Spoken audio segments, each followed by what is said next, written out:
दर्शकों, BCR news में आपका स्वागत है। आज हम मौजूद हैं दिल्ली प्रेस क्लब में, जहां युवा जागृति युग परिवर्तन का शुभारंभ किया जा रहा है। आइए जानते हैं मुनि जी से।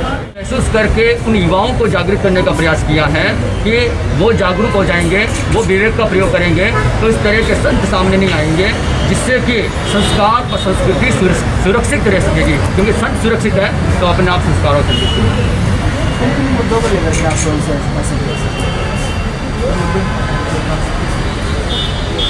सबसे बड़ी ये जो अभियान चलेगा, NGO जो है वो बहुत सारी चीज़ें लेकर के चल रहा है, पर ये जो अभियान चलेगा वो मूल संस्कार, संत और संस्कृति के संदर्भ में चलेगा।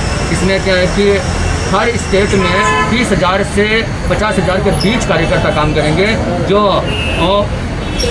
माउथ टू माउथ नुक्कड़ सभाएँ और बड़े सेमिनार करके उन युवाओं को जागरूक करेंगे, जिससे कि युवा जागरूक हो जाएगा तो फिर देश की जो बदलाव की नीति है, जो परिवर्तन लाना है वो हो सकेगा और सच्चे संत आगे आ सकेंगे। कहाँ से शुरू करेंगे और कहाँ पे जाना है? सबसे पहले हम हरियाणा से शुरुआत कर रहे हैं, गुड़गांव से, और हरियाणा के क्षेत्र में, हरियाणा के प्रांत में पहले चलाएंगे। उसके बाद में उत्तर प्रदेश, मध्य प्रदेश, महाराष्ट्र और गुजरात और राजस्थान, इन राज्यों के बाद फिर आगे बढ़ेंगे। आपने ये जो अभियान शुरू किया है, इसको किस तरह से आगे बढ़ावा देंगे? ये अभियान मेरा नहीं है, ये इंसानियत का अभियान है, जो एक ऐसी संस्था चला रही है जिस पर किसी संत का साया नहीं है, किसी धर्म का साया नहीं है, बल्कि हर धर्म जाति के लोग इसमें जुड़ करके काम करेंगे। ये अभियान जो है संत, संस्कृति और संस्कार के प्रति लोगों को जागरूक करने का है। और इसमें सबसे पहले हमने लिया है हरियाणा प्रांत को। हरियाणा प्रांत में हमने पहले पूरे स्टेट के जेंट्स में एक हेड बनाया है, एक लेडीज़ में हेड बनाया है और एक यूथ में हेड बनाया है। वो है जिला स्तर पर, तहसील स्तर पर, ग्रामीण स्तर पर लोगों को दायित्व देंगे और उनकी टीम बनेगी जो लोगों के बीच में जाकर के अपना काम करेगी, उनको समझाएगी, सेमिनार आयोजित करेगी, नुक्कड़ सभाएं आयोजित करेगी, छोटी छोटी फिल्म बना करके उनको जागरूक किया जाएगा और माउथ टू माउथ उनके बीच में काम करेगी। तो इस तरह से ये अभियान चलेगा।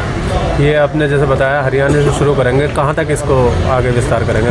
पूरे भारत में इसको ले जाएंगे। पहले हरियाणा से चालू करके फिर उत्तर प्रदेश में, मध्य प्रदेश में, महाराष्ट्र में, गुजरात में और राजस्थान में। इसके बाद की आगे की कड़ी हम चालू करेंगे। मूल उद्देश्य क्या है इसका वैसे?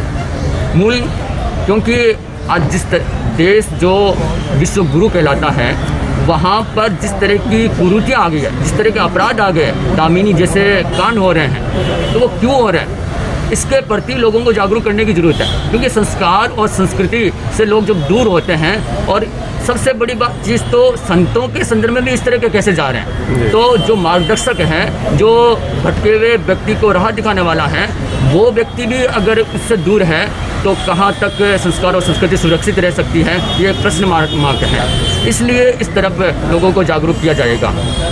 अब रही बात युवाओं को जोड़ने की, क्योंकि युवा जागरूक होगा, देश में 60% युवा है। युवा अगर जागरूक हो जाता है, वो व्यवस्था परिवर्तन में सक्रिय रूप में भाग ले लेता है, तो सरकार को भी झुकना पड़ेगा। सरकार भी ये करने के लिए बाध्य होगी कि वो शिक्षा नीति में और में बदलाव करे, क्योंकि शिक्षा नीति अधूरी आज उसमें केवल कमाना सिखाया जाता है, पर जब आप फेल हो जाओ, फेलियर भी हो जाओ, असफल हो जाओ, उस समय संतुलन कैसे रखो ये नहीं सिखाया जाता। इस कारण से युवा जो है डिप्रेशन में चला जाता है, अपराध की तरफ चला जाता है और वो अपना संतुलन नहीं रख पाता। तो हम कहते हैं कि शिक्षा नीति में, मैंने जब मोदी जी ने शपथ ली थी, उस समय भी हरियाणा में था और मीडिया के सम्मुख ये बात रखी थी कि मोदी जी को संदेश दिया था कि वो शिक्षा नीति में परिवर्तन करें, वो भावात्मक विकास के संदर्भ में चिंतन करें। अगर भावात्मक विकास के पक्ष को नहीं रखेंगे शिक्षा नीति में, तब तक युवाओं का पूर्ण रूप से विकास नहीं हो सकता। इसलिए हम इस संदर्भ में भी काम करेंगे। BCR न्यूज़ के लिए प्रेस क्लब ऑफ इंडिया से मैं जय शास्त्री के साथ आफाक खान समीर, दिल्ली।